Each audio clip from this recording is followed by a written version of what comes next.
Hey, what's going on YouTube? It's Tuesday, which means it's time for Tuesday Preppers, where we talk about the news and what's coming up in the game and some of the stuff that you're going to be going up against and how to prepare for it using stuff that you can get in the game right now, both trial rewards and TMRs and STMRs and things like that. So we have a lot to go over today, so I'm going to try and go pretty quickly, but also be thorough as much as I can. We have two big things happening. One is a World of Visions event, and one this is the Dragonquest Adventure of Die, a World of Visions event, which is pretty cool. And then the EX battle that goes along with that, which is called Versus Lon Baruch.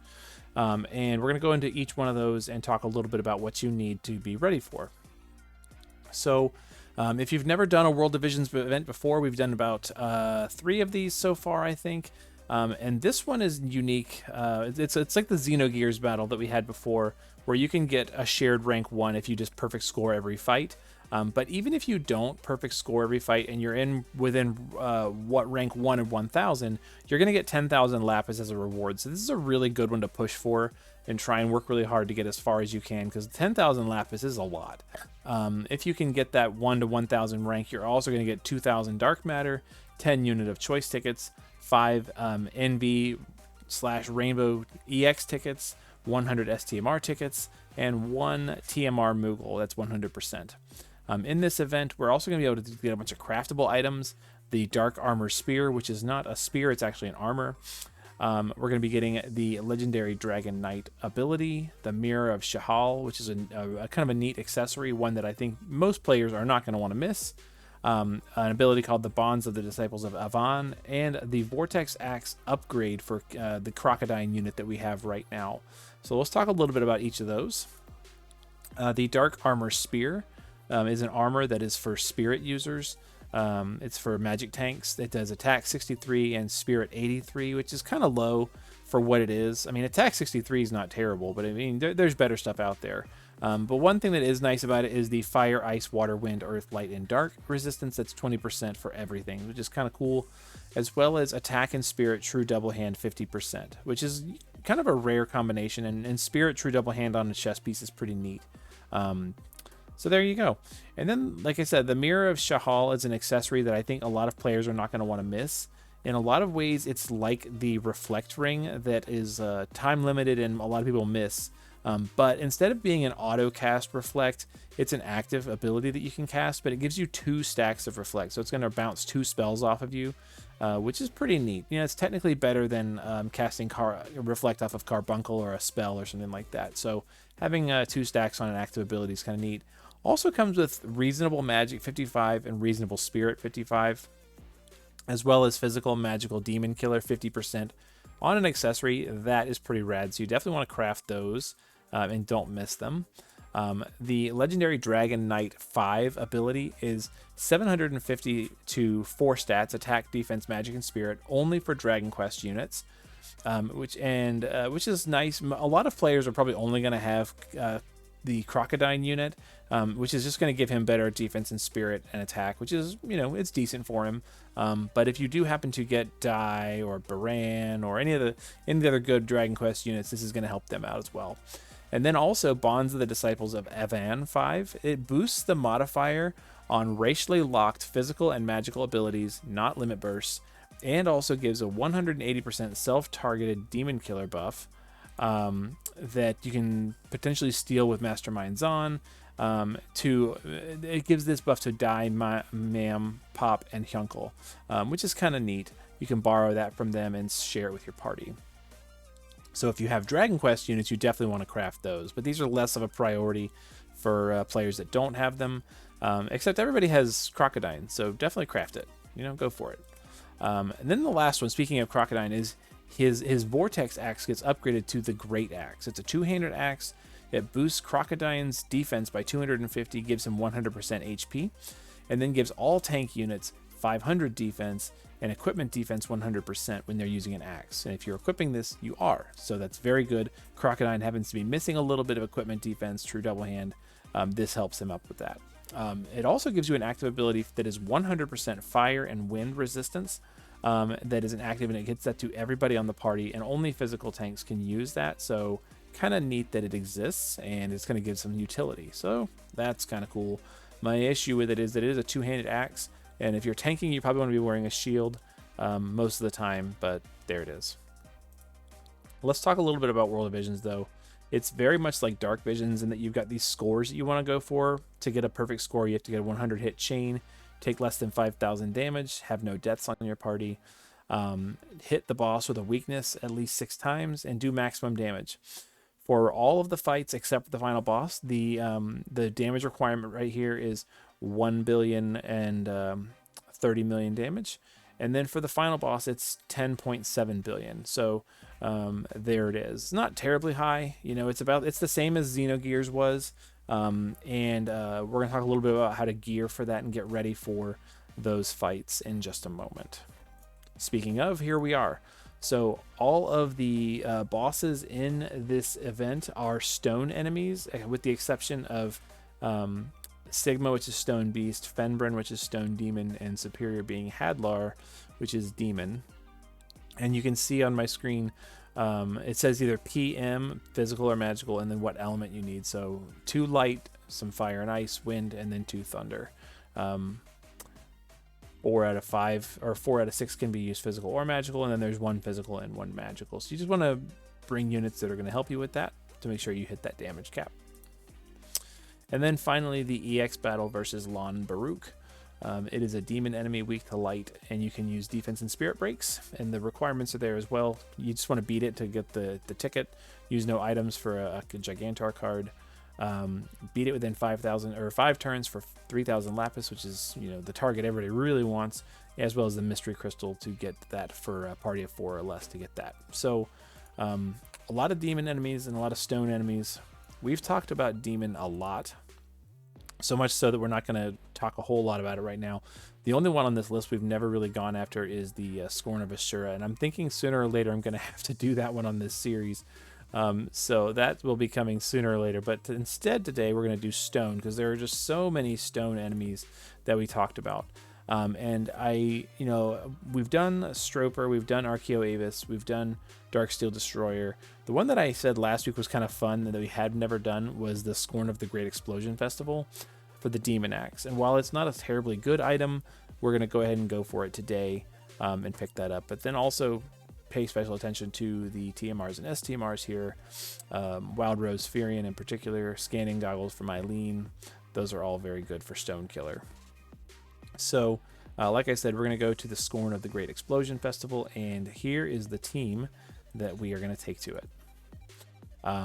So let's talk a little bit about what we have here. This fight, if you've never done it before, is a bunch of demon enemies that are bomb types, and so they hit you with elemental damage, they hit you with physical and magical attacks. They do a lot of goofy stuff, and you have to bring every element to the fight in order to damage them at some point. The most important ones are fire and ice, but you will need every element at some point, and it's random. So like sometimes, you know, you'll never see a dark enemy the whole fight, and sometimes you will see you won't see ice, or you won't see fire, or you won't see wind, and it's very variable. So having a unit that can do every element is helpful, and that's where Clarity, who was in stream tonight as we were working this out, gave us the suggestion that we could use Livid Shantotto. So here's Livid Shantotto, here's mine, and if you go into her abilities, into her magic, you can see she's got water, wind, fire, ice, thunder, dark, water, fire. I equipped mine with some light damage from an Esper. So lots of, I mean, we've got every element here. So she's gonna be able to do that, and she's also geared for magical demon killer. So that's that, and I'm gonna go ahead and show you all that. We've got her geared up this way. A lot of free stuff and old stuff. This is the only thing that's time limited, and it's from the event where we got Golden Riser, because that's Riser's STMR or Riser's TMR. Everything else is old and free. This vision card you could have theoretically gotten from the premium vision card exchange, or if you just happen to have a Louise. Doesn't have to be that. Just grabbed a magic card. The bosses here are not terribly difficult, but doing elemental damage is the most important thing. Let's talk about the other units in my team. We've got Charlotte, geared just for, you know, spirit. And I've also given her this staff for Esperfill. There's a reason for that. This trial has a mission to summon Lakshmi and Odin. And so I have geared my units for Esperfill. If you don't care about that, you don't have to do Esperfill. It does, you can, you know, you can also just drag the fight out, which is not that big a deal. As long as you beat it within 20 turns, you get all the rewards. You could just drag the fight out, but I brought Esperfill stuff to make that work. Otherwise, she's just geared for a lot of elemental resistance. These bosses do imperil you, so having some elemental resistance is important. But spirit's the most important thing. Sorry, I didn't mean to yawn while I was talking. It's been a long day. And I've also got Ling. Ling is basically not wearing anything except for her TMR.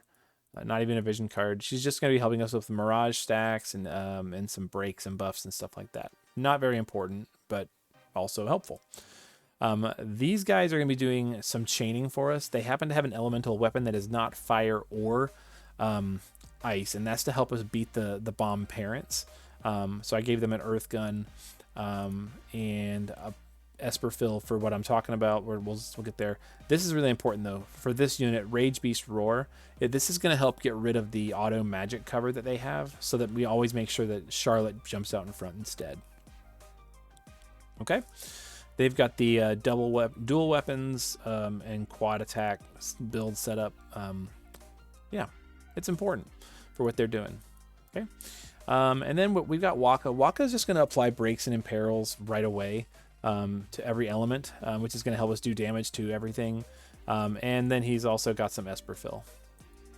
And we've already talked about my Livid Shantotto. Let's see how Clarity's is built. Better than mine. This is going to go great. Honestly, and that's the value of having a good friend unit. So, oh my gosh, really? Dark Rain vision card, Clarity, come on, good stuff. I love it. All right, so let's get into it.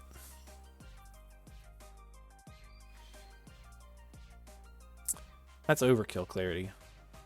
All right, if we go into the menu and look at the missions, evoke Odin and Lakshmi, get a chain of 20 or more in one turn. Very easy to do with our team. No green magic, and complete the quest. That's all we're going to get. So you see we've got, you know, Mom Bomb is the red one, Dad Bomb is the blue one. These enemies are so funny. I love them. We've got an Ice Bomb, which is weak to fire, a Thunder Bomb, which is weak to water, and a Light Bomb, which is weak to dark. So depending on which enemies you get, you very well could take these enemies all out in one turn and be done with this thing. But we're going to go 2 turns and potentially even 3, because I do want to try and get all the Espers summoned. If you don't, it's not the end of the world. Waka imperiled all these enemies, not these 3, to all elements, so we can do damage to them except for with fire and ice. This one's weak to ice. This one's weak to fire.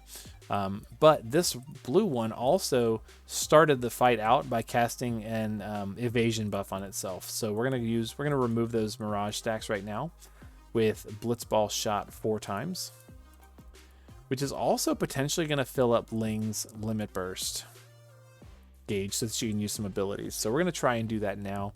We're gonna start with Waka here. See, these attacks are missing.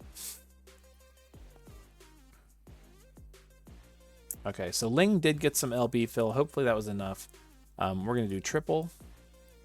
We did get enough. Cool. I wanted to make sure we had enough for Refreshing Twirl.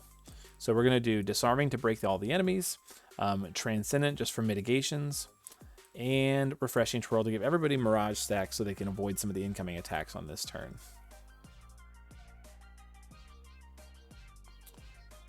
There we are. Alrighty, and let's go ahead and have Biggs and Wedge. Ooh, I did that wrong. I got so excited, I did it wrong. We're gonna drop this off really quick. We're gonna start that over again. My bad. Very important step that I missed. Don't be a goober. Do it like you practiced. All right, put Ling back in the base form. Waka is going to do the same thing again. He's just going to hit 4 times with physical attacks to try and remove some of those mirage stacks.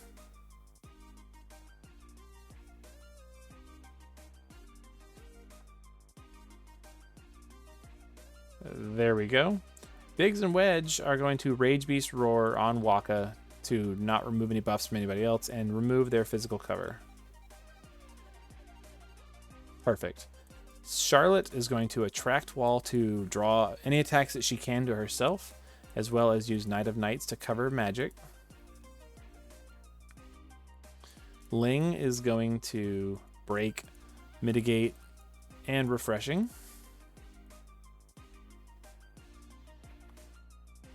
Here we are.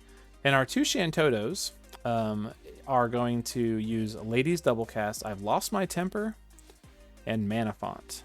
It's important that they're upgraded to +2 because it gives you all the things you need.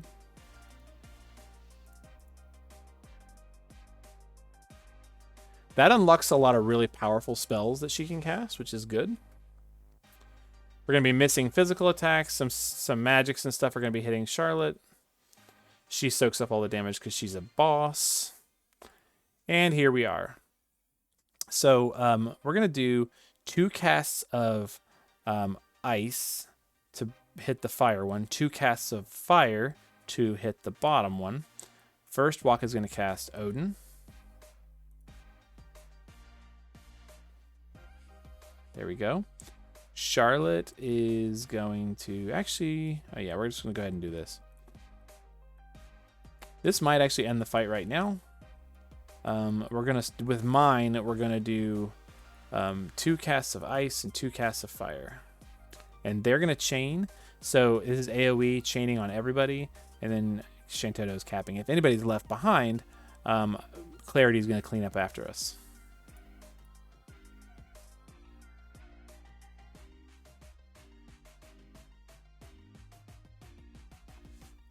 Perfect.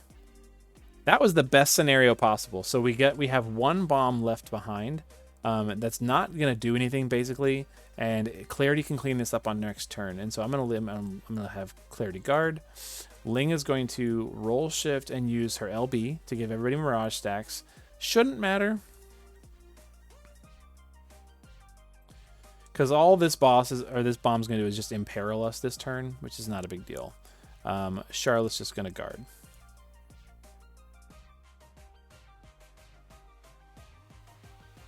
Best use of your turn ever. Our Esper gauge fills up, and Charlotte uses Lakshmi. Okay. Now we've gotten that mission done. We did a chain of 20 turns, 20 hits or more with Biggs and Wedge because they're automatic chaining, which is awesome, which is what I love them for. And all we have left is this stone bomb. Now, everyone is weak to their opposing element. So fire ones are weak to ice, thunder ones are weak to water, and vice versa. Stone ones are weak to wind and vice versa, and light ones are weak to dark and vice versa. So this one is weak to wind because he's a stone enemy. And Shantotto has arrow got 5, arrow got 5, and we're pretty much done. There you go. You could do that in 1 turn if you didn't want to worry about the Esper clear. I went ahead and did it. You know, we dragged it out for an extra turn just to get that extra Esper fill, and do the Esper mission as well. Let's see who did more damage. Mine did technically, but that's because Clarity did not take a turn and cap with me on that turn. So Clarity definitely helped. I'm glad we're here. Thank you so much, Clarity, for setting up your unit. And there we go. So that would have gotten us all the rewards, including the axe, which, it's got Stone Killer on it, and you're probably going to need some Stone Killer this week.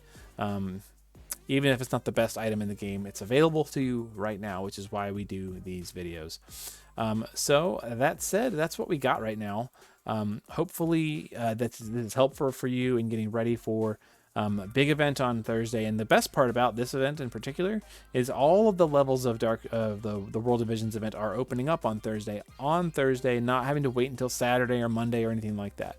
So we can just go in and do it all. And we're going to do that live on stream on Thursday. New content night, 9 p.m. Central Time, US, over at twitch.tv/Gert84. So if that's something that interests you, is watching that live and hanging out and chit-chatting with my viewers and chit-chatting with me and having a good time, definitely come out and check us out. And as far as this video, if this was helpful for you, definitely like and subscribe and all the things that you do to keep this video at the forefront of your awareness, because they come out every Tuesday. And then we've also got beginner guides coming out on Friday as well. So if you like that, let me know. What's your favorite piece of Stone Killer stuff? What do you want to see in next week's video? What are some trials you would like to see us go after? Sooner or later, we're going to have to go after Asura. And I don't really look forward to that one. It's such a complicated fight, but I would like to go back and like really decimate Asura, because the last time I did it, it took me a long time. That would be fun to go ahead and do. So, I don't know. Maybe the next time we have a demon enemy, we'll have to go after Asura. But for now, we're done. Have a good night, and we'll see you Thursday and maybe even Friday for Ask an Old Mog. Take care.